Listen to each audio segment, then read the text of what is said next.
नमो आयर्याणं नमो वजायाणं नमो लोये सौवसागुणं एसो पंच नमो यारो सौव पावपेणासनो मंगलाणं च सव्वेसिं कड़े मम हवै मंगलम। बोल महावीर भगवान की। हाथ ऊंचा उठा कर मुल्ला शांतिनाथ भगवान की। ब्रह्मचाचा श्री आदि सागर जी महाराज की। ब्रह्मचाचा श्री महावीर कीर्ति महाराज की। हाथ ऊंचा उठा करके ब्रह्मचाचा श्री सन्मति सागर जी महाराज की। ब्रह्मचाचा श्री चतुर्थ पट्टाधीश चर्या चक्रवर्ती अंदेशर पाशात विराजमान सुनील सागर जी महाराज की। तो आज के मंगल क्षण है भगवान शांतिनाथ का पवित्र दरबार है बसंत विहार का एक बड़ा सुंदर एक शानदार एक विशाल जिन मंदिर। कल जब मुझे लोगों ने बताया, कल मैंने पूछा आपसे तो लोगों ने मुझे बताया, बोले पहले ये इतनी बड़ी प्रतिमा नहीं थी, पहले छोटी सी प्रतिमा थी, छोटा सा कमरा था और वहां पर कमरा था और पीछे से उस कमरे का रास्ता था, इतना बड़ा विशाल मंदिर नहीं था।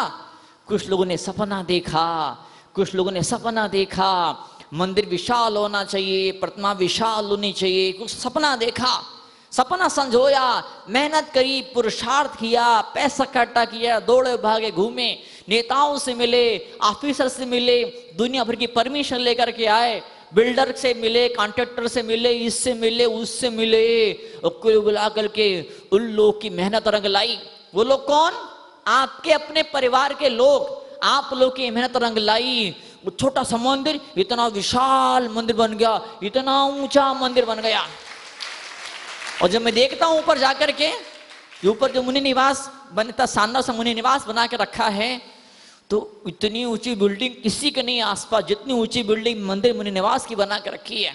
तो निश्चित रूप से आपने मात्र भगवान का मंदिर बड़ा नहीं किया है, आपने मात्र भगवान का मंदिर बड़ा नहीं किया है, आपने अपने आने वाले भविष्य के लिए लाखों लाखों सुख अपने नसीब में लिख दिए हैं, अपने भविष्य पूर्व अगले जन्मों के लिए आपने लिख दिए हैं। निश्चित रूप से इस जन्म में, इस जीवन में अपने दिमाग का, बुद्धि का, पैसे का, कुशलता का, क्षमता का, ज्ञान का, समझदारी का, चतुराई का उपयोग आप धर्म की राह पर करना शुरू कर देते हैं, तो आपकी स्किल, आपकी आर्ट और डेवलप होना शुरू हो जाती है। भगवान शांतिनाथ का महामंडल विधान का आयोजन यहाँ पर होने जा रहा है। केएल जैन है ना, उसके पुण्यार्जक बने रमेश जी कोटिया और पूरा परिवार उसके पुण्यार्जक बनने का लाभ प्राप्त हुआ है। विनय जी के परिवार ने दीप प्रज्वलन किया, सांस भेंट का महान सौभाग्य प्राप्त किया। कुछ उपवास करताओं ने उपवास किए, समाज ने उनको तिलक लाया, गले में माला उनके पहनाई। पैसा खर्चा करके पद प्रतिष्ठा पाना बड़ा आसान होता है, लेकिन 10-10 दिन उपवास करना, ऐसी भरी गर्मी, प्रोषण पर्व, 10 दिन का उपवास करना। एक सज्जन, जब प्रोषण पर्व का 10वां दिन था, अंतिम दिन था, जब प्रोषण पर्व खत्म होने वाला था, मेरे पास में आए, बोले महाराज जी मालूम नहीं पड़ा 10 दिन कैसे बीत गए। मैंने कहा अरे बावले, 10 दिन कैसे बीते मालूम नहीं पड़ा? बोले मालूम नहीं पड़ा। मैंने कहा उपवास कर रहा था मालूम पड़ता 10 दिन क्या, किस चीज को बोलते? एक आसन करता था मालूम पड़ते कि 10 दिन कितने ज्यादा होते, कितने बड़े होते हैं। जनरली लोग ऐसे होते हैं, वो हर चीज गिफ्ट में चाहते हैं, हर चीज लाइफ में गिफ्ट में चाहते। कंजूस भयंकर महा कंजूस सेठ, एक पैसा छूटे नहीं जी से जान से, एक पैसा नहीं छूटता था उसकी जी से। एक बड़ा भारी एग्जीबिशन प्रदर्शनी लगी, बड़ी भारी प्रदर्शनी लगी, प्रदर्शनी में सेठ जी गए, उन्होंने देखा कि एरोप्लेन से लेकर सुई तक हर चीज प्रदर्शनी में बिक रही है। उसने पूछा कि इतने का, अरे बाप रे तो लाखों वाला, यहाँ से हटो। कुछ 4-6 नए काउंटरों पे गया, वो कुछ हजारों में कुछ सामान बिक रहे थे, यहाँ से भी हटो। अगले काउंटरों पे गया, अगले लाइन में गया, वहां की हर चीज 100 रुपए में थी और सस्ता। 50 रुपए वाले काउंटरों पे गया, 25 रुपए वाले काउंटरों पे गया, 10 रुपए वाले काउंटरों पे गया, अलग सामान बिक रहे थे, दुनिया भर के अलग हजारों चीजें बिक रही थी। दुनिया भर का मेला लगा था, हजारों लोग उस मेले को देखने आए थे। सेठ जी ने एक हर जगह, हर काउंटर पे के सवाल, फ्री में क्या है, फ्री में कौन सा काउंटर है, फ्री वाला कौन सा काउंटर है, फ्री वाला कौन सा काउंटर। लोगों ने कहा और पीछे गया, और पीछे गया, सस्ता होते गया। इधर सबसे महंगे आइटम फिर और सस्ता और सस्ता और सस्ता, अंतिम चल के 10 रुपए वाला काउंट, 10 रुपए की हर चीज, 10 रुपए की हर चीज। उससे पूछा फ्री वाला काउंटर किधर है? बोले फ्री वाला उधर पीछे। वो मेडिकल कॉलेज था, वो एक क्या, वो सरकारी हॉस्पिटल था, वहां पर बोले वो 13 नंबर वाला कमरा, 13 नंबर वाला कमरा, वहां फ्री में, सब कुछ फ्री में। वहां गया, वहां उस कमरे के बाहर लिखा था यहाँ पोस्टमार्टम फ्री में किया जाता है। क्या लिखा था? यहाँ पे पोस्टमार्टम फ्री में किया जाता है। नहीं बाबा ये तो नहीं करवाना, ये फ्री की सुविधाओं का। लाइफ में जो कुछ आप अचीव करते, गेन करते, कुछ आपको खोना पड़ता, कुछ आपको समर्पित, कुछ भेंट, कुछ स्वाहा करना पड़ता है। आज भगवान शांतिनाथ का दरबार है, भगवान शांतिनाथ के महामंडल विधान का बड़ा सौभाग्य हमको आपको मिलने वाला है। और देख रहे हैं अभी मंडल जो मांडला पूरा खाली पड़ा है। 8 नारियल चढ़ेंगे, फिर और 16 नारियल चढ़ेंगे, फिर और 32 नारियल चढ़ेंगे, फिर और 64 नारियल चलेंगे, फिर 108 ऐसा ढेर खड़ा होते जाएगा। क्या ढेर? तो जब भगवान का मंडल विधान करते हैं, जब ऐसे महान पूजाओं को करते हैं, शुद्ध चक्र महामंडल विधान जब करते हैं, नारियल का ढेर ऊंचा नहीं हो जाता। नारियल का सिर्फ और सिर्फ नारियल का ढेर नहीं ऊंचा होते जाता है, खुशियां भी ऊंची ऊंची ऊंची ऊंची होते जाते, जीवन ऊंचा ऊंचा ऊंचा उठते जाता है। तो जीवन को ऊंचा उठाने के लिए, खुशियों के ग्राफ को बढ़ाने के लिए, आसमान की ऊंचाई तक पहुंचाने के लिए हम इन मंदिर के अंदर या धर्म के स्वभाव के अंदर आया करते हैं। आज हम बैठे हैं यहाँ पर, हम पढ़ रहे हैं रत्न शौकाचार्य जी, समंतभद्र से महान आचार्य, पूरा जीवन तपस्या के त्याग की भट्टी में झोंक दिया। न सुख देखा, न ठंडी, न गर्मी, न भूख, न प्यास, न बरसात, कुछ नहीं देखा। जंगली जानवरों का डर कुछ नहीं था। लैला मजनू की बड़ी प्यारी सी कहानी, लैला भागी जा रही मजनू से मिलने के लिए, किसने डराया? अरे क्या तू पागल हो गई क्या? जंगल है, कांटे हैं रास्ते के अंदर, कैसी बात करती है? शेर है शेर, सांप है सांप, गुंडे गुंडे गुंडे लूट लेंगे, गुंडे मार डालेंगे, कंकड़े पत्थरे, खून निकलेगा। देखा तो सच में खून निकल रहा था, नंगे पैरों भागी जा रही थी, पैरों में खून निकल रहा लैला के पैरों से खून निकल रहा था, लेकिन फिर भी वो रुक नहीं रही थी, थम नहीं रही थी। अभी आप बिहार में चलो महाराज जी के, एक आदि पत्थर चुभ जाए, एक आदि कांटा चुभ जाए, आप बोलते हैं महाराज जय हो आपकी, हम तो वापस घर आके लौट जाओगे आप, तो फिर दोबारा कभी घर से बाहर निकलने का नाम भी नहीं लोगे। वो भागे जा रही है, खून निकल रहा, कांटे चुभ रहे, पत्थर चुभ रहे हैं। तो किसी ने पूछा क्या तुझे सांप का डर नहीं लग रहा है? क्या तुझे शेर का डर नहीं लग रहा है? अब अंधेरा होने वाला है, अंधेरा हो जाएगा, क्या तुझे अंधेरे का डर नहीं लग रहा है? बता, ऐसी भयंकर ठंडी हवाएं चल रही है, ठंडी में मार डालेगी, तेरे पास स्वेटर है ना शाल है, कुछ नहीं तेरे पास में। लैला सिर्फ एक जवाब देती है, न मुझे कांटे समझ में आ रहे हैं, न मुझे खून समझ में आ रहा है, न मुझे शेर दिख रहा है, न मुझे सांप दिख रहा, मुझे हर जगह सिर्फ मजनू दिखाई दे रहा है। और यही भक्त का हाल होता, उसे हर जगह मात्र परमात्मा दिखाई देता है। वो उपवास करता है, वो व्रत करता है, वो तीर्थों की यात्राएं करता है, वो पैसों को झोंक देता है, अपनी जवानी को समर्पित स्वाहा कर दिया करता है, अपना सब कुछ भगवान के नाम कर दिया करता है। कई सारे भजन संध्याएं होती है तो उसमें क्या लिखते हैं? एक शाम महावीर के नाम, एक शाम पार्श्वनाथ के नाम, एक शाम परूषण के नाम। और ऐसे ही जो भक्त होता है वो अपने दिल की पाटी पर, दिल की स्लेट पर लिख देता एक जीवन भगवान जिनेंद्र के नाम। एक शाम करते हैं, अच्छी बात है, कुछ घंटे आप मंदिर में देते बहुत अच्छी बात है, लेकिन व्हाई नॉट होल लाइफ? पूरा जीवन क्यों नहीं आप डेडिकेट समर्पित कर पा रहे? और आज क्षण हमको मिले हैं कुछ समझने का, सीखने का। दुनिया जने कहां का घूम रही, भटक रही है। आज वो टूल दिया जा रहा है, कोई वेपन आपको दिया जा रहा है। 4 दिन पहले मैंने कहा था मैं आपको टूल दे रहा हूं, मैं आपको उपकरण दे रहा हूं, उपकरण कहां यूज करना आप पे डिपेंड करेगा। मैंने आपको हथौड़ा दिया, हथौड़ा काय के लिए हथौड़ा दिया है? खिल्ली ठोकने के लिए। कहीं भी खिल मत ठोक देना। किसी खोपड़ी देखी, बोले वाह क्या बढ़िया शानदार ललाटे का चमचम, एक ठोको खिल्ली यहाँ पे, बिल्कुल सपाट प्लेन सरफेस है ना, ऐसा नहीं। कहाँ ठोकनी है, कहाँ इन विधियों को अप्लाई करना है, इम्प्लीमेंट करना है, एग्जीक्यूट करना है, it's your mind, your talent. मैंने बताया गुस्सा नहीं करने का, क्षमा कर देने का, बुरा नहीं मानने का। किसके लिए? अपने खुद के लिए। पड़ोसी को देखने मत बैठ जाना है। आज ने कहा था ना, सासू बोलती बहू से, माँ जी ने कहा था ना कि कहना मानना चाहिए, कहना सुनना चाहिए, ऐसे जवाब नहीं देना चाहिए, चुपचाप झगड़ा नहीं करना चाहिए, गुस्सा भी आए तो पी जाना चाहिए, माफी मांग लेना चाहिए।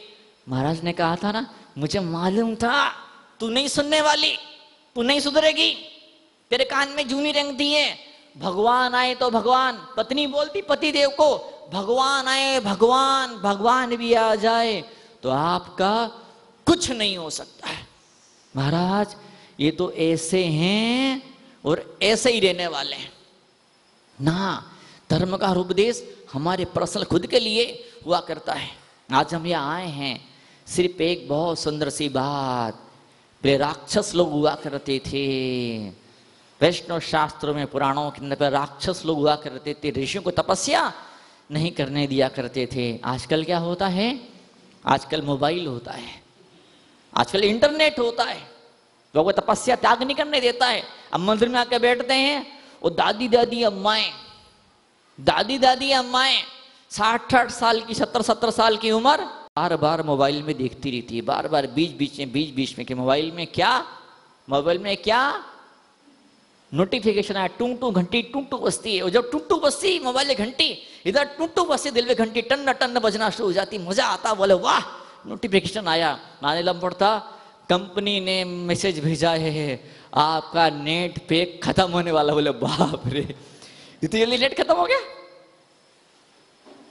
धर्म की सभा ये तीन लोग के नाथ का मंदिर है, और हम इसको मंदिर नहीं बोलते, हम क्या बोलते हैं? साक्षात तीन लोग के नाथ विराजे, साक्षात भगवान विराजे। लोग बोलते पत्थर की पूजा क्यों करने का, लोग बोलते पत्थर की पूजा क्यों करने का। मुझे एक शानदार से चुटकुला सुनाता हूं मैं। ये लड़का बहुत काला, तवे का पेंदा होता ना, उससे भी ज्यादा काला, कोयले भी ज्यादा काला, कोई शादी नहीं कर रहा था उससे। अब चूंकि पैसे वाला था बाप, तो ले दे करके गांव में शादी कर दी। एक लड़की थी तो ठीक है, हो गई शादी। अब शादी के बाद में जब जवाई राजा जब पहली बार अपने ससुराल में गए, पत्नी देवी को वापस ससुराल ले जाने के लिए, पत्नी आती ना, पत्नी मायके जब ससुराल में चले जाती है शादी के बाद में, जब कुछ दिन मायके फिर वापस जब जाना होता है, तो पति उसको वापस लेने आया। तो पति को आश्चर्य हुआ, बोली अरे जब शादी हो रही थी, शादी के पहले जब लोग देखने आए थे, मुझे इतना लाइक नहीं किया जा रहा था, मुझे इतना पसंद नहीं किया जा रहा था, लेकिन आज देखो तो, इस बार देखो तो, आओ जमाई राजा, आइए आइए, बैठिए, पधारिए, बैठिए, रबड़ी खाओ जी, गुलाब जामुन खाओ जी, कलाकंद खाओ जी, पनीर खाओ जी, ये खाओ जी, दूध पियो जी, मावा खाओ जी, ये खाओ जी, वो खाओ जी। इतनी स्वागत सम्मान क्यों, इतनी खातिरदारी क्यों? पत्नी को बुला कर अकेले में पूछा, बोले बात क्या है, चक्कर क्या है, इतना मुझे प्यार क्यों दिया जा रहा है, इतना सम्मान मुझे क्यों मिल रहा है? पत्नी ने बोला वो क्या है, आप बुरा नहीं मानना तो कहूँ मैं। बोले हाँ बुरा नहीं मानूंगा, बोल तू क्या बोलती है? बोले भैंस का बच्चा मर गया। क्या? तो भैंस ने दूध देना बंद कर दिया। जब से भैंस ने आपकी शक्ल देखी, भैंस ने दोबारा दूध देना शुरू कर दिया। बताओ वाह, भैंस ने दोबारा दूध देना शुरू कर दिया। तो भैंस क्या, भैंस बछड़े की शक्ल को देख करके, भैंस अपने पाड़े की शक्ल को देख करके, भैंस अपने बछड़े की शक्ल को देख करके दूध देना शुरू कर देती है। मनराज भक्तों की शक्ल को देख करके अमृत लुटाना शुरू कर देते हैं, मतलब बरसाना शुरू कर दिया करते हैं। मैं कुछ नहीं बोल रहा हूं, जो मेरे मुंह से निकल रहा है मेरा कुछ भी नहीं, आपका पुण्य है, आपका नसीब है, आपकी प्यासी निगाहें हैं। अब महाराज जी क्या बोलेंगे, अब महाराज जी क्या बोलेंगे। लोग ऐसे देख रहे होते हैं, देखो राजेंद्र जी बच कैसे बैठे हैं, यूं देख रहे हैं मुझे। इतने प्यार से पत्नी को देखो ना कि वो क्या बोलने वाली, प्रतीक्षा करो पत्नी के शब्दों का। जब पत्नी इंतजार करे कब पतिदेव का मुंह खुलेगा, कब पतिदेव क्या बोलेंगे। इतना प्रेम से ध्यान से अगर आप अपने घर में सुनो तो आपका जीवन बल्ले बल्ले स्वर्ग हो जाए जीवन के अंदर। दुनिया में दो ही लोग होते हैं, दुनिया में दो ही तरह की बातें होती हैं। कुछ लोग मुंह चुप रहता, मुंह बंद रहता तब बोलते हैं। लोग ऐसे होते हैं कि जब मुंह खुलता है तब बोलते हैं, जब मुंह बंद रहता है तब मालूम लोग दो ही बातें बोलते हैं। एक बात मुंह बंद होने पर, एक बात मुंह खुलने पर, मात्र दो ही बातें लोग बोलते। पूरी दुनिया का हर इंसान दो ही बातें बोलता है, एक बात मुंह बंद होने बोलते हैं। मालूम क्या बोलते हैं? मेरी प्रॉब्लम, मेरी समस्याएं, मेरी दुख दर्द, मेरी मुसीबतें, मेरी तकलीफें, मेरी समस्याएं तेरे से भी ज्यादा बड़ी है। क्या तुझे नहीं मालूम? तुझे दुख होगा, मान सकता हुआ मैं miseries bigger than your miseries. I am the most miserable person in this universe, in this planet, in this millennium. जितना दुख मुझे है ना उतना दुख किसी को नहीं है। ऐसा कई लोग तो मेरे पास में आते हैं, मैं डिप्रेशन का इलाज करता हूं, मैं एंजाइटी का इलाज करता हूं। कई लोग आके बैठते हैं मुझे चैलेंज, महाराज जी मैंने इतने साल से ये वाला ध्यान किया, वो वाला कोर्स किया, वो वहां गए, ऐसा किया वैसा किया, महाराज आप मेरा डिप्रेशन निकाल के बताओ तो मैं आपको मान जाऊं। मैं 90% लोग आपकी लाइफ में आपको हराने के लिए आते हैं, आपको डिफीट करने के लिए आते हैं। वो खुद रो रहे होते हैं और आपसे सहानुभूति मांगते हैं। असाध्य विद्या का बंद कैसे होता है? उमा समय अच्छा लिखते तत्व के 6वें अध्याय के अंदर एक होता परिदेवन। परिदेवन मीन्स क्या? Mastery, PhD in crying, in tears. कई लोग इतना ढंग से रोते, इतना प्यारे ढंग से रोते, उनका इतना प्यारा तरीका होता है रोने का, इतना खूबसूरत तरीके से लोग रोते हैं। वो रो करके अपना आपको इनरोल करते हैं, आपको अपनी तरफ आप कह दो सच में यार तेरी सास बड़ी डेंजर है, सच में तेरा पति बड़ा खड़ूस है, बड़ा बाइया, तेरे बेटे बड़े नालायक हैं, तेरी बेटी बड़ी बदतमीज है। बस कह दो उसको एक बार तो ऐसा लगता है मुझे तो स्वर्ग मिल गया, जैसे मुझे धरती पे स्वर्ग उतर गया मेरी लाइफ में। तो